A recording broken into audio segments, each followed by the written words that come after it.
good morning সকলোৰে কি খবৰ মোৰ আৰু বেটাৰ কিন্তু ভালে আৰু আপোনালোকে কি কৰি আছে মই এয়া 10:30 বাজে মই এতিয়া হয় চাহ খাম কাৰণ মই অলপ মানে আইছা মানুহ সেইকাৰণে দেৰিকৈ বনালোঁ আৰু আমাৰ ইফানৰ আব্বাজন ঘৰত থাকে তখন মই অলপ জল্দি উঠব লাগে জল্দি বনাব লাগে কিন্তু ইফানৰ আব্বা নাথাকিলে মোৰ কি হয় বানাম কৰি কাৰণে লাষ্টত যেতিয়া ভোক লাগি আহে তেতিয়াহে বনাওঁ এতিয়া 10:30 বাজছে কিন্তু আৰু মই চাহ খাই আছোঁ আৰ আমাৰ ইৰফানে মানে ৰাতিপুৱা জলদি উঠছে 7টাতে উঠছো আমি উঠাৰ ইৰফানে তাৰ নানিৰ ঘৰত খাইছে মানে সেইকাৰণে ইৰফানৰ কাৰণে মোৰ মানে আৰু দেৰি হয় ইৰফানত যদি দেৰি কৰে তাক উঠালে হলে খুৱাব লাগে তেতিয়াহ'লে মোক বনাব লাগিল জলদিকে সেইকাৰণে মই ইৰফান খাই লৈছে মোৰ টেনশ্যন নাই কিন্তু ইৰফানৰ এখন আৰু ভোক লগাৰ কাৰণে মই বনাইছোঁ সেইকাৰণে তাকো এটা ডিমা আৰু ৰুটি দিছোঁ এই ডিমাটাই খাব ৰুটিটা নাখায় অলপমান ৰুটি খাব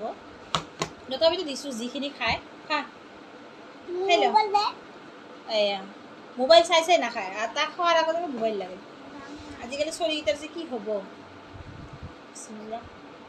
হ্যাঁ মোবাইল দিন দে হ্যাঁ